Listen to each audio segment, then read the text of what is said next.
Olá, gente, tudo bem com vocês? Olha só, hoje aqui nós passando para deixar mais uma videoaula. Hoje nós iremos ver figuras de linguagem, tá? Hoje iremos aprender a respeito de 3 tipos de figuras de linguagem, que são elas: comparação, metáfora e eufemismo, certo? O que são mesmo figuras de linguagem? Olha só, são recursos linguísticos utilizados para dar maior ênfase na comunicação, tornando-a mais bela e expressiva.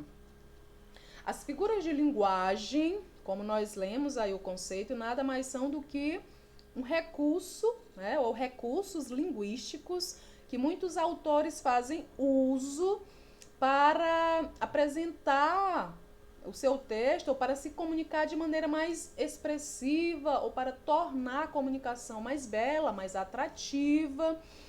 E dessa maneira ele usa esses recursos que nós chamamos de figuras de linguagem.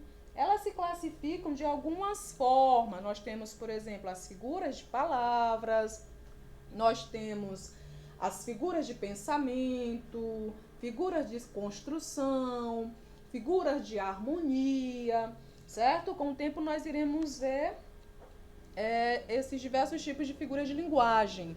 Mas hoje nós iremos nos concentrar aqui nesses 3 tipos de figuras de linguagem, que é a metáfora, né, a comparação e o eufemismo, certo? Olha só, amados, a linguagem, ela pode ser utilizada principalmente em 2 sentidos, certo? Ela pode ser empregada em 2 sentidos. Nós temos o sentido denotativo, que é o quê? É o sentido real das palavras. É quando nós utilizamos as palavras em seu sentido real, o seu sentido primitivo, que é aquele sentido que você conhece, certo? E nós temos o sentido conotativo, que já é um sentido figurado, já é um sentido simbólico. É quando a palavra ela assume um outro significado, é quando a palavra ela é ressignificada, certo? Então, quando nós falamos de figuras de linguagem, vem logo à nossa mente a questão da conotação, que é quando a palavra ela assume outros significados, outros sentidos, certo? Então, denotativo, sentido real, é o sentido do dicionário. Por exemplo, minha geladeira quebrou. Geladeira, aquele eletrodoméstico, né, de casa, nós conhecemos que serve para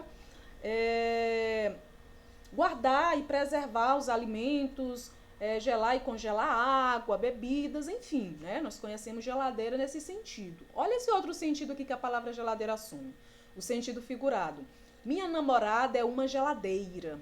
Olha só, geladeira que já assume, né, um outro sentido. Ele já está dizendo que a sua namorada é uma geladeira. Como assim uma pessoa pode ser uma geladeira? O que acontece? Ele fez uma associação entre a característica do eletrodoméstico geladeira e sua namorada, né? Qual é a característica principal da geladeira? Gelar, né? É algo frio, é algo gelado. Então ele associa que a sua namorada, que deve ser alguém insensível, alguém frio, gelado, ele associou a geladeira, ou seja, a palavra geladeira ela já assume o sentido conotativo, né? E aqui a gente tem inclusive já uma metáfora, já é uma comparação que ele faz entre o elemento geladeira e sua namorada, certo? Então, linguagem ela tem o sentido denotativo, que é o sentido real que nós conhecemos, e o sentido conotativo, figurado, que é quando ela assume um novo sentido, quando ela é ressignificada, certo? Olha só, a comparação. A primeira figura de linguagem que nós iremos conhecer hoje aqui é a comparação. É uma figura de palavra que tem a ação de comparar explicitamente, ou seja, claramente, elementos de natureza semelhantes. Então, o que é a comparação, gente? Essa figura de linguagem, como o nome já especifica, ela tem a função de comparar elementos. Elementos que, obviamente, apresentam características semelhantes. Olha só, olha esse exemplo aqui. A minha filha é como um anjo. Então, aqui uma pessoa compara a sua filha a um anjo, né? Obviamente, essa filha deve ser alguém meigo, alguém bondoso, alguém, como nós podemos dizer, protetor, alguém benigno, certo? Que são características de anjo. Então, o que é que aconteceu aqui? A filha é comparada a um anjo, certo? Minha filha é como um anjo. O que é que a gente percebe aqui? Esse elemento comparativo, certo? Esse conectivo de comparação. Aqui é o que efetua essa comparação, certo? O elemento comparativo. Olha aqui esse outro exemplo. Acorda, Armando. Você não sabe que o amor é como uma flor? Se não for regada e bem cuidada, ela murcha e morre. E ele falou, hã? Ela falou novamente, o amor é como o motor do carro, Armando. Se não trocar o óleo e não cuidar da mecânica, uma hora ele não funciona mais. Ah, entendi. O que é que nós destacamos aqui?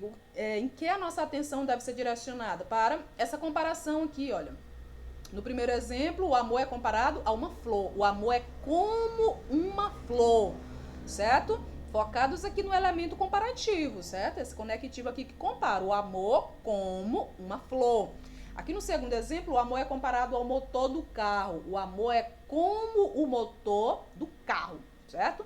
Então, a comparação, queridos, essa figura de linguagem que vai comparar dois elementos que, obviamente, apresentam características semelhantes, ok? Aqui nós temos alguns exemplos de comparação, olha só, meu automóvel é igual ao do meu vizinho. Olha o elemento aqui, olha o comparativo, o conectivo que promove essa comparação entre o automóvel, né, o automóvel do vizinho. Aninha anda como uma lesma. Aqui a gente vê que Aninha é comparada a uma lesma. Olha o elemento comparativo. Marcelo é tal qual seu pai, certo? Então, Marcelo é como seu pai. Aqui o elemento comparativo. Meu filho é valente como um touro bravo. Meu filho é valente como um touro bravo. Aqui o filho é comparado a um touro bravo. Então, essa é a figura de linguagem que nós chamamos de comparação, certo? Que tem essa função de comparar dois elementos que apresentam características parecidas. Além da comparação, amados, nós temos a metáfora. A metáfora, ela também é um tipo de comparação. Agora, cautela. Olha só. O que é a metáfora? Ela é figura de palavras que faz uma comparação subentendida. O que é que isso significa? Significa que, apesar da metáfora ser uma comparação, essa comparação é feita de forma implícita, ou seja, que não está claro. Por que não está claro? Porque não há presença do elemento comparativo. Lá na comparação, nós vimos que o conectivo de comparação ele é presente. Aninha é como uma flor. Qual é o elemento comparativo? A palavra como. Meu filho é como um touro bravo. Aqui na metáfora, esse elemento comparativo ele não aparece. Olha só. Observe esse exemplo. Fala uma coisa romântica. Aí ela responde, meu amor é uma caravana de rosas vagando num deserto inefável de paixão. Uau, agora traduz. Aí você está querendo demais. Qual é a metáfora que nós temos aqui, amados? Quando ela compara o amor a uma caravana de rosas vagando num deserto inefável de paixão. Então ela diz, meu amor é uma caravana de rosas. Observem que ela não diz, meu amor é como uma caravana de rosas. Ela diz, meu amor é uma caravana de rosas. É possível o amor ser uma caravana de rosas? Não. Então, o que é que está sendo feito aqui? Uma comparação. Porém, não há presença do elemento comparativo. Portanto, nós não chamamos de comparação, e sim metáfora. Tá bom? Então, a metáfora é essa figura de linguagem que faz essa comparação de forma subentendida, de uma forma que não é clara, porque não tem um elemento comparativo, certo? Mas é uma comparação, porém, nós não chamamos de comparação, e sim metáfora. Olha alguns exemplos aqui de metáforas. Olha só, minha colega é uma cobra. Minha colega é uma cobra. É possível uma pessoa ser cobra? Não. O que é que acontece aqui? Aqui é uma comparação. Cadê o elemento comparativo? Não tem. Como não tem, nós não chamamos de comparação, chamamos de metáfora. Por quê? Porque a comparação está subentendida. É uma comparação que não está clara, ela não está explícita, certo? Olha só, você é a rosa do meu jardim. Então a pessoa está dizendo para uma moça que ela é a rosa do seu jardim. A moça não é uma rosa. Ele está comparando a beleza dela, o perfume dela, a cor dela com uma rosa, certo? Mas essa comparação não apresenta elemento comparativo, por isso nós chamamos de metáfora. Julião é um burro. Vocês já ouviram alguém chamando outra pessoa de burra? De burro? Pois é, Julião é um burro. Julião está sendo comparado a um burro, mas não de maneira clara, de maneira subentendida. Portanto, aqui é uma metáfora. Meu pai é um touro bravo. Alguém está dizendo que seu pai é um touro bravo. Alguém está comparando a ira de seu pai a um touro bravo. Mas essa comparação é de forma implícita, subentendida. Ou seja, isso aqui é metáfora. Tá bom? Além da metáfora, amados, nós temos eufemismo. O eufemismo também, que é uma figura de linguagem, tá? É uma figura de palavra utilizada para suavizar o discurso, certo?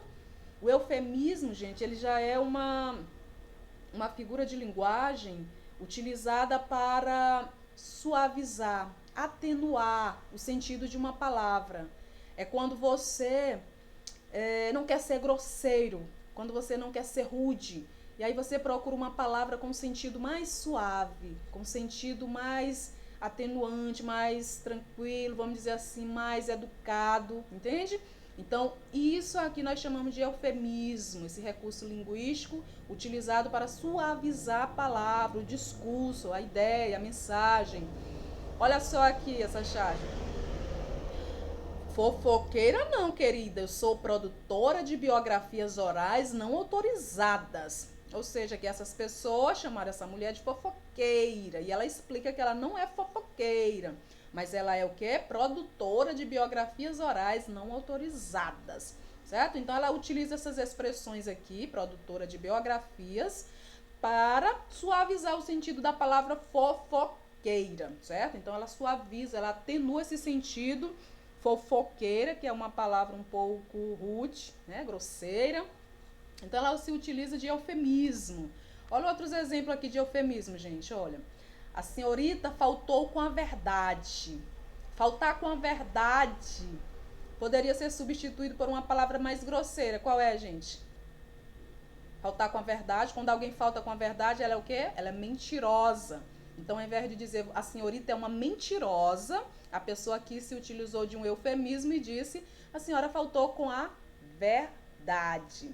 Minha cunhada está um pouco acima do peso. Então, aqui, quando as pessoas não querem dizer que outra pessoa está gorda, ela diz isso, ela está um pouco acima do peso, ou seja, ela se utiliza de palavras e expressões que traz um sentido mais atenuante, né?